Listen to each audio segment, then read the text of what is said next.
क्या इसका हाइट पता है? नहीं पता, तो हमने इसे ब्रेक कर दिया, तो ये भी 60 डिग्री और ये भी 60 डिग्री बन गया, ये नाम दे दिया मैंने एम। अब बात करें एक चीज कि जब मुझे एक एंगल पता है और एक साइड निकालना है। अब आपको पता है प्यारे बच्चों कि जो ये एम है इसका अगर मैं दुगना कर दूं तो ये पूरा ए बी बन जाएगा, एम का दुगना ए बी बन जाएगा, है ना? बोलो बिल्कुल बन जाएगा सब, क्योंकि मिड पॉइंट पे आ जाएगा। तो पहले एम निकल जाएगा इस ट्राइंगल से, तो मैंने लिखा in triangle A O M. अब ए ओ एम में आपको पता है एंगल के सामने एप्लीकेशन ऑफ ट्रिग्नोमेट्री में यूज कर रहा हूं। यहाँ पे क्या यूज कर रहा हूं मैं? यूज कर रहा हूं एप्लीकेशन ट्रिग्नोमेट्री। ध्यान रखिएगा क्यों यूज कर रहा हूं, क्योंकि राइट ट्राइंगल है, क्या एक राइट ट्राइंगल है और उसके बाद एंगल और एक साइड निकालना है अदर, तो यहां से कर सकता हूं मैं, जो मैंने लाइन में पढ़ाया था 9 चैप्टर में। तो एंगल के सामने वाला अपोजिट वो ऊपर रखते हैं, बताया था मैंने, और एंगल का अर्जेंस्ट ये भी है और ये भी है, तो हमें इसकी जरूरत है अभी।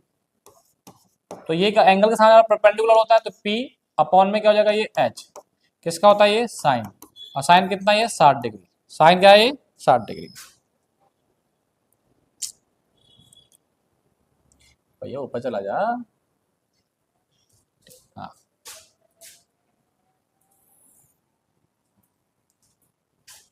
क्या हो रहा है, चलो कोई आगे देखो, आओ। अब देखो साइन 60 की वैल्यू क्या होती है, √3 अपॉन में 2, और ओए ओए ओए कितना है, 12, ठीक है, इससे ये कट जाएगा तो 6, और 6 की इससे मतलब जाएगी, तो 6√3 आ गया आपका ए। अब ए एम का ये डबल होता है ए बी, तो ए बी अगर निकालूंगा तो इसका डबल कर दीजिए ए एम का, तो सर कितना आ गया, 12√3 सेंटीमीटर आ गया इसका। अब हमें हाइट चाहिए, हाइट के लिए कंसेप्ट ये लगा रहे हैं, यही ट्राइंगल में देखेंगे, in triangle O A M जो भी नाम लिखना हो आपको।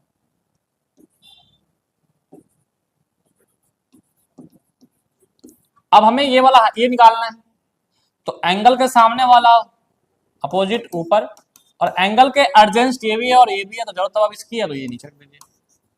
तो ये भी अगर एंगल का परपेंडिकुलर और P अपॉन बी, क्या जगह ये P अपॉन बी, हाँ परपेंडिकुलर P अपॉन बी तो होगा, तो P अपॉन बी किसका होता है, tan 60 डिग्री, tan 60 डिग्री, और tan 60 AC AC AC AC AC AC नहीं AM है ना, ये वही तो मैं C को लिख रहा हूँ AM, और AM की वैल्यू आपको अभी निकाली थी मैंने 6√3, और OM हमें निकालना है तो हमें नहीं पता। अब बात आती है tan 60 की, किसकी वैल्यू है भाई साहब, tan 60 नहीं पता, tan 60 की वैल्यू सर √3 कहेगी सर, √3, ठीक है, √3 से √3 कट गया, OM को ले जाएंगे sir, OM equal to 6 centimetre, तो मतलब हाइट भी आ गई इसकी 6 सेंटीमीटर। तो ये आ गया उसका बेस और ये आ गया उसका हाइट, समझ में आया नहीं आया? तो बस मैंने क्या निकाला, ओनली फॉर हमें जब भी 90 डिग्री से ज्यादा दिया हो तो उसे बाइसेक्ट कर दिएगा, और उसके बाद एप्लीकेशन और ट्रिग्नोमेट्रिक कांसेप्ट से निकाल लीजिएगा उसका बेस भी और उसका हाइट भी, ठीक है। बस अब आइए पुट कर दीजिए इक्वेशन नंबर 1 में, area of sector, area of sector, area of minor segment, area of sector -1/2, और बेस कितना है सर इसका